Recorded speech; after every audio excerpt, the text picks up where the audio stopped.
asalaamaaleykum wa rahmatullahi wa barakatuhu alxaaji Mbengue Diop ak Mame Ndokh TV mbokki jullit yi mbokki réew mi tey nag ñoo ngi fii ci biyaag yi di fi nga xamante ni fi la Abdou Aziz Ala Ndiaye taalibi Serigne Abdoul Aziz Al Amine boobu turandoom di tudd taawam boobu tabarakallahu fii nga xamante ni àddina bépp a dagg nday ñëw ndax mbaaxu Abdou Aziz Ala Ndiaye tabarakallahu ak jëfam juree fii ci Sénégal mbokk yi dégg ngeen mu ngi noonu ñu ngi noonu di jàng xatmul Quran bi dañuy dem rek def benn reportage ci jaami yàlla yi nga xamante ni ñoo ngi fi di wax lu baax tabarakallahu ci Abdou Aziz Ala Ndiaye dañuy njëkk a dem seeti ki nga xamante ni mooy suñu baay Ablaye Mbaye Peex moom la ñuy dem seeti ko nañ ànd dem seeti suñu baay Ablaye Mbaye Peex mbokk yi xam ngeen mu ñëw ci tuddum Abdou Aziz Ala Ndiaye mënu ma ko fekk ca waxtaanu ma noonu baay tey nga ñëw ci tudd moo xamante ni sa doom sa xarit Abdou Aziz Ala Ndiaye di tudd doomam bu góor ma la fekkee faaw ma laaj la sa yëkkatikaay ak sa tànk lan moo la fi digganteem sama diggante ak baayam Alaaji Ale ak Ali ma jigéen jeexu maamam ci mébés muy sama mbokk di sama doom di lépp ci man ñu tuddee ko sama soppe nag Al Amine waaw ku ne xam sama diggante ak sëriñ Abdou Aziz Al Amine boole ma ak moom dem naa ba buleel ca tool yi sëñ Abdou yi daje fa ak moom kon loolu dafa rafet ma xool nag yi muy dàq di ko indi Tiwaawoon maamam ma ko cëkki Ali ma jigéen joxu moom Abdou Aziz Ale waaw maamam da doon rey nag ak i njamala di seel ay seel ak baraay ak i cere def ko ci saaku indil Alaaji Malick ak sëriñ Babacar si Alaaji Malick ak sëriñ Babacar kon Abdou Aziz bu dàqee gétt di ko indi Tiwaawoon war na noonu mu ko indee Tiwaawoon la ko indee Touba man ku ma gis nga indi Touba teraanga rek ma téye la sëriñ Touba rek la am mais moom li muy def Tiwaawoon loolu lay def Touba ñëpp rafetlu ko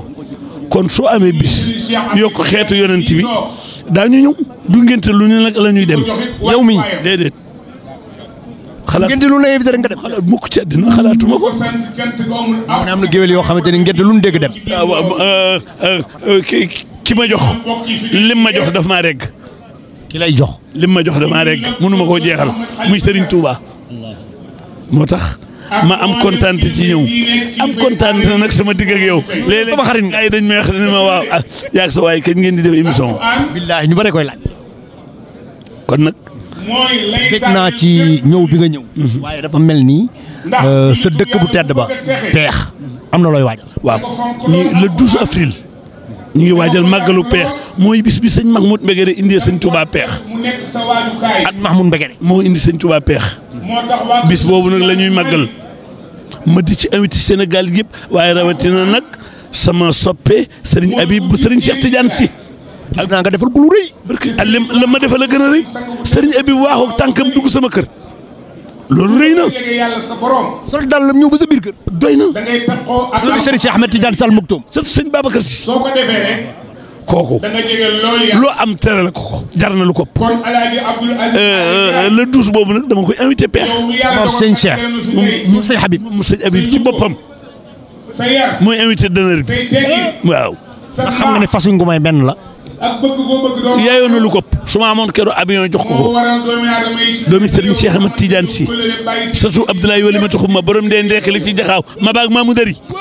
surtout Alaaji Abdou Kane maamam ne Sokone nga xam ni téere ak alxuraan yaa nga Sokone mu ñëw Peex lu may def noo ñu mën a décrire fas wi nga ko may fas wi nga ko may noo ko mën a décrire fas wi ma ko jox addiya damaa juum addiya waaw addiya la parce que fas laa am te fas symbole la yonent bi sax amoon na fas yu tudd dul fas dafa dagan xew-xew yi di romb teraa ngay doom aadama mi ngi ci ciqum fasu naaru góor la cay xew kon nag nit ku mel noonu su ñëwee ci kër li nga gën a rafet li nga gën a bëgg ci addiya moom nga koy jox yàlla na fi yàgg ti wér Serigne Habib non fas wëldu la wëldu day weex tàll mën ngaa bind roba alxuraan ci ginnaaw gi du gàkk loolu mooy wëldu daf ko yeeyoo surtout si Yaaji Maalik yeeyoo na lu ne doomi Serigne Cheikh Ahmed Tidiane Sy ak jàngam ak ngoram ak yaram Serigne Habib jar na lu yàlla am ko yombut te et puis la ma ca gën a neex nag dafa xam boppam njaboot. waaw sëñ Habib ku xam boppam la. macha allah xam na fi muy teg tànkam baayam ak maamam rek la xool. kon El Hadj Abdou yàlla na ko fi yàlla bàyyi moo tax daal le 12 avril peex nag bëgg naa buy ñëw nag nga teeru gan ñëpp yaag sëriñ bi ànd kebe meer lañ koy teeroo ànd ak moom jëm peex waaw loolu beneen affaire la waaw loolu garaaw na dëgg la xam nga ni réew mi namm nañ